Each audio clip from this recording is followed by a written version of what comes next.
आकाशवाणी जम्मू है। संजा खबरें च तुंदा स्वागत। पहले खास खबरें कन्नै मैं अभिलाषा शर्मा। प्रधानमंत्री नरेंद्र मोदी होरें तमिलनाडु च ऐतिहासिक नमें पंबन रेल पुलै दा उद्घाटन कीता। 83,000 करोड़ रपें दिएं रेल ते शिड़क परियोजनाएं दा नींह पत्थर भी रखेआ। गृहमंत्री अमित शाह अज्ज थमां जम्मू कश्मीर दे 3 दिनें दे सरकारी दौरे पर। सुरक्षा स्थिति दा जायजा लैंगन ते विकास परियोजनां रंभ करङन। पूरे जम्मू प्रांतै च अज्ज रामनौमी दा ध्यार धार्मिक जज्बे ते जोश कन्नै मनाया गेआ। जंगलात मंत्री जावेद राणा होरें आखेआ जे संरक्षण लेई एह्ले वक्त दी मंग ऐ। हून खबरें दी तफसील कन्नै प्रोमिला जम्वाल। प्रधानमंत्री नरेंद्र मोदी होरें अज्ज पंबन वर्टिकल सी ब्रिज दा उद्घाटन कीता ते तटरक्षक बल दे जहाज गी झंडी दस्सिए रवाना कीता। मोदी होरें रामेश्वरम ताम्बरम एक्सप्रेस गी बी झंडी दस्सिए रवाना कीता। इस पुलै च स्वचालित इलैक्ट्रो मैकेनिकल लिफ्ट सिस्टम ऐ जेड़ा इसी 17 मीटर उप्पर चुकने च मदाद करग तां जे एदे हेठां जहाज सखल्ला लंघी सकै। पंबन रेल पुल 550 करोड़ रपें दी लागत कन्नै तैयार कीता गेदा ऐ ते एदा रामायण कन्नै गहरा सांस्कृतिक सरबंध ऐ। एह् पुल रामेश्वरम गी मुक्ख भूमि कन्नै जोड़ग। अज्ज रामनौमी दे पवित्र मौके पर प्रधानमंत्री मोदी होरें रामेश्वरम मंदरै च मत्था बी टेकेआ। एदे अलावा प्रधानमंत्री होरें रामेश्वरम कन्नै जोड़ने आली 8,300 करोड़ रपें दी कीमतै आलिएं केइएं परियोजनाएं दा उद्घाटन कीता ते केइएं दा नींह पत्थर बी रखेआ। इस मौके पर लोकें दे किट्ठ गी संबोधित करदे होई प्रधानमंत्री होरें आखेआ जे पिछले 10 ब'रें च सरकार नै मुल्खै दिएं सारिएं नुक्करें गी इक दुए कन्नै जोड़ने लेई ढांचे गी मजबूत करने पर चेचा ध्यान दित्ता ऐ। इनें परियोजनाएं दा उद्घाटन करदे होई प्रधानमंत्री होरें इनेंगी रामनौमी दे मौके पर तोहफा दस्सेआ ते संगम साहित्य च भगवान राम हुंदे जिक्र गी चेता कीता। अपने संबोधन च प्रधानमंत्री होरें साबका राष्ट्रपति अब्दुल कलाम हुंदा बी जिक्र कीता जिंदा जन्म रामेश्वरम च होआ हा। प्रधानमंत्री होरें आखेआ जे साबका राष्ट्रपति अब्दुल कलाम हुंदा जीवन दसदा ऐ जे कियां साइंस गी अध्यात्म कन्नै जोड़ेआ जाई सकदा ऐ। केंद्रीय गृहमंत्री अमित शाह हुंदा अज्ज जम्मू कश्मीर दा दौरा लाने दा कार्यक्रम ऐ। अपने दौरे दौरान ओह सुरक्षा स्थिति दा जायजा लैङन ते सुरक्षा बलें कन्नै गल्लबात करङन। अपने 3 दिनें दे दौरे दौरान शाह होर बीजेपी दे विधायकें कन्नै जम्मू च बैठक लाङन। एदे अलावा यूनिफाइड मुख्यालय च सुरक्षा जायजा बैठक ते सालाना श्री अमरनाथ जी दी यात्रा दिएं तैयारिएं दी बी समीक्षा करङन। ओह वर्चुअल माध्यम राएं केइएं परियोजनाएं दा जम्मू कश्मीर च उद्घाटन करङन ते केइएं दा नींह पत्थर रखङन। इस बारै मती जानकारी आकाशवाणी जम्मू संवाददाता थमां। गृह मंत्री अमित शाह आज शाम को बीजेपी के 28 विधायकों के साथ बैठक करके मौजूदा सरकार के पहले बजट सत्र के दौरान विधानसभा में उनके प्रदर्शन की समीक्षा करेंगे। वह विधायकों से खास तौर पर विधानमंडल के बजट सत्र के बारे में प्रतिक्रिया लेंगे जो 12 दिन के अंतराल के बाद 7 अप्रैल को फिर से शुरू होगा और 9 अप्रैल को अनिश्चित काल के लिए स्थगित हो जाएगा। समीक्षा बैठक के अलावा गृह मंत्री सुरक्षा व्यवस्था का निरीक्षण करेंगे और यहाँ तैनात बलों का मनोबल बढ़ाने के लिए अंतर्राष्ट्रीय सीमा पर अग्रिम इलाकों का दौरा भी कर सकते हैं। शाह श्रीनगर से वर्चुअल माध्यम से करोड़ों रुपयों की परियोजनाओं का उद्घाटन और शिलान्यास भी करेंगे। आकाशवाणी समाचार के लिए जम्मू से मैं एन गुलशन रैना। कटरा दिएं त्रिकुटा पहाड़िएं च रामनौमी दे पवित्र ध्याड़े पर श्री माता वैष्णो देवी जी दे दरबार श्रद्धालुएं दी भारी भीड़ लगातार जारी ऐ। रामनौमी चेतर नरातें दा खीरी दिन ऐ। नरातें दे मौके पर श्री माता वैष्णो देवी जी दी पवित्र गुफा दी बत्ता श्रद्धालुएं दी सखाल आस्तै हासल करवाई जा'रदिएं सहूलतें ते सेवाएं बारै दसदे होई श्री माता वैष्णो देवी अस्थापन बोर्ड दे मुक्ख कार्यकारी अधिकारी अंशुल गर्ग होरें दस्सेआ जे इस बारी स्मार्ट लॉकर सरिस्ता शुरू कीता गेआ जेदी बड़ी शैल प्रतिक्रिया थ्होई ऐ।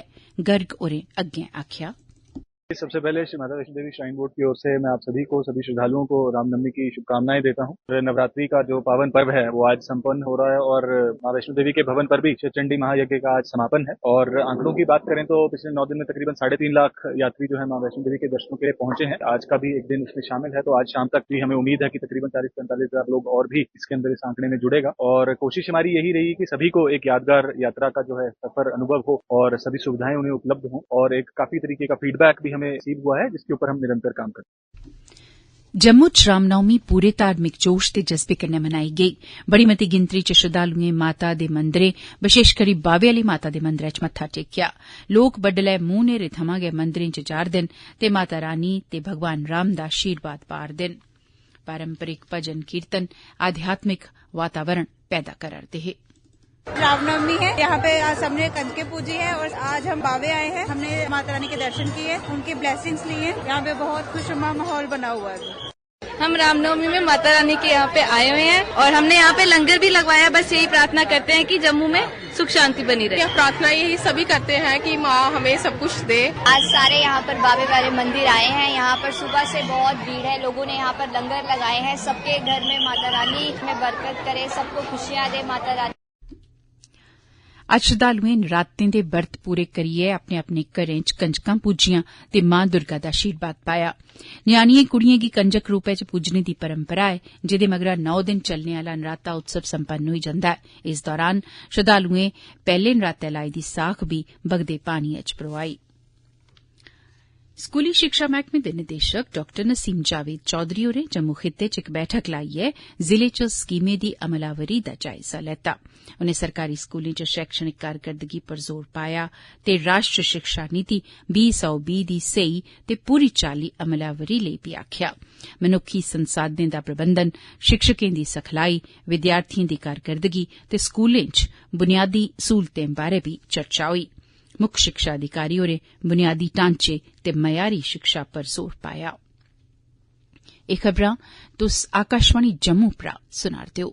खबरें दे बाकी हिस्से कन्नै अभिलाषा शर्मा। वो ओदे शा पैहले इक सनेहा। एह खबरां साडी वैबसाइट newsonair.gov.in पर उपलब्ध न। एह्दे अलावा तुस एह खबरां आकाशवाणी दे मोबाइल एप्लीकेशन ते DTH पर भी सुनी सकदे हो। जंगलात मंत्री जावेद अहमद राणा होरें जंगली संसाधनें दे संरक्षण ते प्रबंधन लेई किट्ठे रलियै कम्म करने दा रौं अपनाने दा आह्वान कीता तां जे जंगली जीव जैंतुएं दे संरक्षण ते पर्यावरण माफिक सैलसफा दे विकास पर चेचा ध्यान दित्ता जाई सकै। एह गल्ल उनें श्रीनगर च जंगलात मैहकमे दी समीक्षा बैठक दौरान आखी। पर्यावरण ते जंगली संसाधनें दी राखी लेई जतनें गी बधाने दी लोड़ गी दिक्खदे होई मंत्री होरें सब्बनें मुतलका धड़ें गी एह्दे लेई पूरी पराती ते असरदार रणनीति तैयार करने लेई आखेआ ते आखेआ जे एह हुन समें दी मंग ऐ। राणा होरें इस गल्लै पर जोर देइयै आखेआ जे जंगलें दे संरक्षण च मकामी समुदाय दी अहम भूमिका हुंदी ऐ कि जेदे कन्नै जंगलें दी कटाई गी घट्ट करने ते जिमीं दा टिकाऊ इस्तेमाल गी बढ़ावा देने जनेह् लाह् हासल हुंदे न। नेशनल स्टॉक एक्सचेंज दे प्रबंध निदेशक ते मुक्ख कार्यकारी अधिकारी आशीष कुमार चौहान होरें कटरा च स्थित श्री माता वैष्णो देवी उंदी पवित्र गुफा च मत्था टेकेआ। अपनी इस यात्रा दौरान चौहान होरें त्रिकुटा पहाड़ियें च स्थित श्री माता रानी हुंदे दर्शन करियै आशीर्वाद लैता। आकाशवाणी समाचार कन्नै गल्लबात करदे होई चौहान होरें मौजूदा वैश्विक अर्थव्यवस्था दे विकास बारै जानकारी सांझी कीती। अमरीका दे राष्ट्रपति हुंदे आसेआ टैरिफ लाने दी तजवीज बारै टिप्पणी करदे होई उनें आखेआ जे भारत पर एह्दा असर घट्टो-घट्ट होने दी मेद ऐ। इस बारै बोलदे होई NSE दे मुक्ख कार्यकारी अधिकारी आशीष कुमार चौहान होरें गलाया कि भारत के ऊपर करीब 27% का थोड़ी चीजों पे लगा हुआ है, फार्मास्यूटिकल्स वगैरह के लिए वो कह रहे हैं बाद में लगाएंगे। तो मुझे लग रहा है कि ओवरऑल आज जो परिस्थिति बनी है, असमंजस की परिस्थिति है। अमेरिका शुक्रवार को उनका जब मार्केट बंद हुआ भारत की रात को, तो 2200 पॉइंट से गिर करके बंद हुआ था। भारत में भी आपने देखा होगा पिछले 2 दिनों में काफी असमंजस बनी हुई, इसी की वजह से मार्केट थोड़ा गिरा हुआ था। अगले एक सप्ताह के अंदर मुझे लग रहा है कि जितने भी देशों के ऊपर ये टैरिफ लगा हुआ है, वो सब अपने अपने प्रपोजल्स अमेरिका के सामने रखेंगे और उनमें कोई तालमेल बैठता है तो मुझे लग रहा है कि आगे जाकर टैरिफ में भी कमी हो सकती है। जिला प्रशासन रजौरी दे सहयोग कन्नै सिविल सोसायटी दे सदस्यें अज्ज हफ्ता भर चलने आले रजौरी दिवस समारोहें दी शुरुआत कीती। अज्ज पैहले दिन समाज च अमन शांति ते आपसी भाईचारे दी बहाली दा सनेहा देने लेई शहीदी चौक गुज्जर मंडी च आत्मशुद्धि लेई इक दिनै दा बरत रक्खेआ गेआ। इस दौरान 1947-48 दे ओहदे शहीदें गी दिली श्रद्धांजलि भी दित्ती गेई जिनें कबायलियें दे हमले कोला रजौरी गी बचाया हा। 6 म्हीने पाकिस्तानी फौज दे कब्जे च रौहने मगरा 13 अप्रैल 1948 गी 30,000 लोकें दिएं जिंदें दे बलिदान मगरा रजौरी आजाद होआ।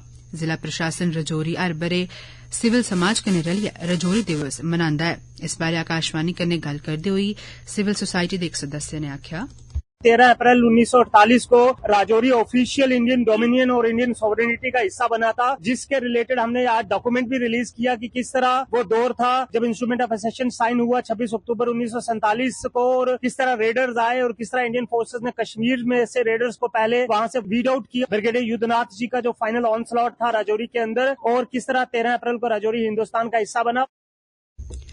टीबी दी बमारी खिलाफ जतनें गी अग्गे बधांदे होई जम्मू दे डिप्टी कमिशनर सचिन कुमार वैश्य होरें छाती दी बमारियें सरबंधी अस्पताल च पोषक तत्व कन्नै युक्त न्यूट्रिशन किट्स मरीजें च बंडियां। एह टीबी मुक्त भारत अभियान दा गै इक जतन हा। एदे च मुक्ख सेहत अधिकारी होर बी शामिल हे। इस मौके पर बोलदे होई डिप्टी कमिशनर होरें मरीजें गी सेहतमंद जीवन शैली अपनाने, नियमित व्यायाम करने पर जोर पाया। इस कार्यक्रम गी JNK बैंक आसेया कॉर्पोरेट सोशल रिस्पांसिबिलिटी दे तैहत करोआया गेआ हा। 2025-26 आले शैक्षणिक सत्र च बच्चें दी बद्धोबद्ध शमूलियत यकीनी बनाने लेई जतनें गी तेज करदे होई पुंछ जिले च मुक्ख शिक्षा अधिकारी हुंदी अगुवाई च इक व्यापक मुहिम रंभी गेई। एदे च अध्यापकें, विद्यार्थियें ते मकामी समुदाय दे लोकें हिस्सा लैता। सरकारी मिडल स्कूल धंत आसेया लोकें तगर पुज्ज बनाने लेई इक रैली भी कड्डी गेई। इस दौरान जतनें जियां मुफ्त कताबां, वर्दियां, खुराक ते बच्चें अनुकूल माहौल बारै लोकें गी दस्साया गेआ। आखिर खास खबरां इक बारी परतियै। प्रधानमंत्री नरेंद्र मोदी होरें तमिलनाडु च ऐतिहासिक नमें पम्बन रेल पुलै दा उद्घाटन कीता। 83,000 करोड़ रपें दिएं रेल ते सड़क परियोजनाएं दा नींह पत्थर रखेआ। गृहमंत्री अमित शाह अज्जै थमां जम्मू कश्मीर दे 3 दिनें दे सरकारी दौरे पर सुरक्षा स्थिति दा जायजा लैङन ते विकास परियोजना रंभ करङन। पूरे जम्मू प्रांतै च अज्ज रामनौमी दा ध्यार धार्मिक श्रद्धा ते जोश कन्नै मनाया जा'रदा ऐ। जंगलात मंत्री जावेद राणा होरें आखेआ जे जंगलें दे संरक्षण लेई हीले वक्त दी मंग ऐ। एदे कन्नै गै खबरें दा एह बुलेटिन समाप्त होआ।